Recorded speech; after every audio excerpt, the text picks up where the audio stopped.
So the seventh year of the site is complete. This is the first year of Mystification Zine as taking over the name and the image of the site.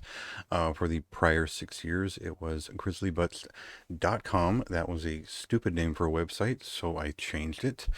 And essentially, this first year is trying something new, trying to do a little bit too much, and then seeing where everything lands. And so that was kind of the plan that I detailed for 2024 in general.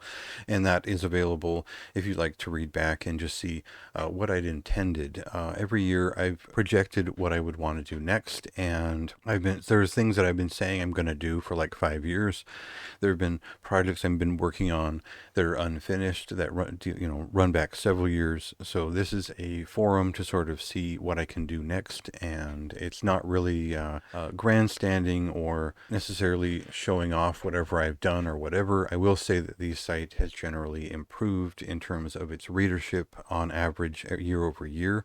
This last year, the rebranding kept with parity of readership and brought in a lot of new folks. In some sense, the change of imagery allowed me to test the reach of the site, starting over from a new location a little bit, but people generally knew where to go because of social media if they were confused. I reached a peak of what I could essentially do in terms of 2021 and starting a record imprint, starting a zine at the same time in print, and having a lot of that just be learning lessons in terms of life experiences that were meant to show, just to unveil a little bit of what it's like to run your own label, to deal with bands, and to release things, and both the financial and the artistic aspect of it, designing every part of a record, layout, and getting it produced and manufactured and whatnot. So just knowing all those skills, that was a big boon back then. Crawling back from that took a while, and I didn't want it to take away from the site. So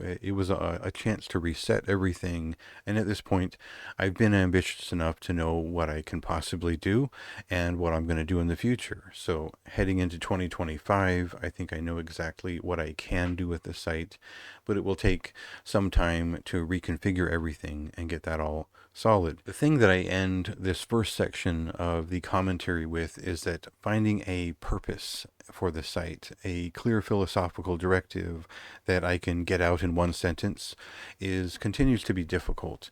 And I've honed it down to music. I've cut off the video game aspect of it for the most part, and that could be ignored somewhere else. And so the focus on music, the focus on a print or PDF style zine format, and all that is where I'm headed with it. But I won't make clear the point of things until I feel like I can best communicate it. And that was something that I definitely struggled with throughout 2024 in terms of what I can provide, what I want to do, and what skills I'd like to address. And part of that is video. We'll get to all that soon. So the actual state of the site, overall, I think Patreon just doesn't work for me because it means that I have to become a monthly subscription service. And that means that whenever things get slowed down by my actual job, or I just can't meet a month-long deadline, or a band takes 2 months to return on an interview, it's either spam everyone with rote questions and just make content for the sake of filling space, or do it the way I want to. And so I'm always going to choose to do things the way that I want to. That's the point of the site in a lot of sense. And so I will still make PDF issues of the zine. I'm still going to do that. I don't know if I'm going to charge for them. What I will do is have a space on the site here by the end of the month in about 2 weeks where I'll post issues, and they'll be either for sale or just for download, and people can either donate or purchase them at that point. I will say that I won't be thinking about efficiency so much anymore, and I'll just be making sure every copy is good and better and the way that I want it, and better communicate the directive of the zine in general as not something that is particularly old school, but still has some of that classics mind to it. But obviously I'm not in the era of photocopying shit, and I don't think looking like a photocopied zine matters at all. Fuck all that when you can do so much more.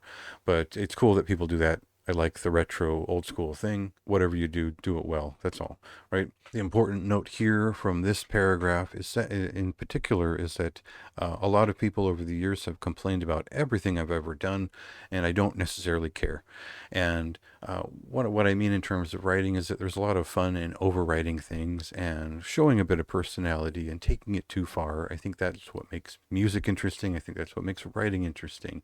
So if you can't handle off-subject writing, I've cut back as much as I'd like to, but essentially everything is related. And if your education limits the amount of reading that you can do every day, I would say either become more educated, become more of a habitual reader, or you could just follow the YouTube link and go watch the stuff I have to say and hope that any of it sinks in. AI is a thorn in my side every single day. I immediately discard every submission that use AI generated art at this point.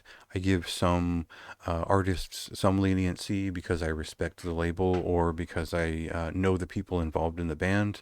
But there's no reason to create a AI generated art or use it on something that you are charging money for. If you are not charging money for it, I don't care. I think it's ugly. I think it's boring. I think it is the fastest way to let people know that you're not an artist and you're just a jackass. I think that AI generated writing is even worse, and it's even more of a problem. As someone who's been involved in education in different ways, I think that it just creates stupid people amidst mountains of worthless shit. That's my only thought. Really, I can't believe that people do that as well as AI generated art. And I think it's pathetic. It's a new low when I wasn't looking for a new low. The shift towards video content makes sense. It's a challenge. It's harder than the other things that I'm doing right now. I might not be good at it, but I'm doing it, and I will continue to do that. Video content is probably going to lead to me eventually doing the planned stream content. This is not me sitting around for hours bullshitting or playing a video game. It is planned content for 2 to 4 hours a day that covers a broad range of topics and things that I think would be entertaining as videos. The streaming sessions would then be available as full VODs, videos on demand, or it will be chopped up into different videos that will go on YouTube. Simple as that. A lot of people do that with video game content.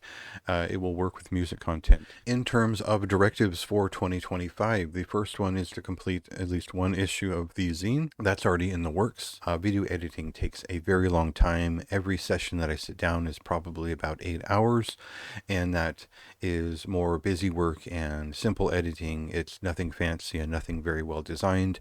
So I don't know that I'm going to invest more time into that when I would prefer to be writing most of the time. But I will focus on this quite a bit more this year. I will eventually try to work on doing more video editorials and developing more of an editorial voice in terms of speaking online in videos. And I think the problem there is that my actual train of thought is usually prone to meander through various subjects and less scripted, and I prefer not to work off of a script.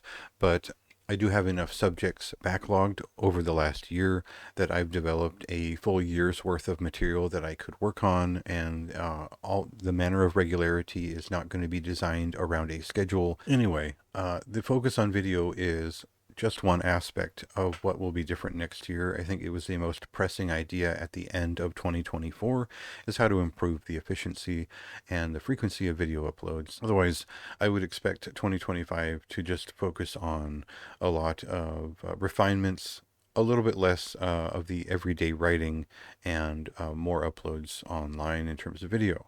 I would say that it helps me a lot if you follow all of the social media out there. I don't really get a ton of traffic from social media, but it is the best way to gain new traffic a lot in terms of daily viewership and things like that. So it helps to be followed and reposted or whatever you do. I've noticed people do that, and it helps quite a lot when you'll retweet or share on Instagram something that I've done that you've liked. That's kind of the idea for 2025. Not going to get too deep into it beyond that point.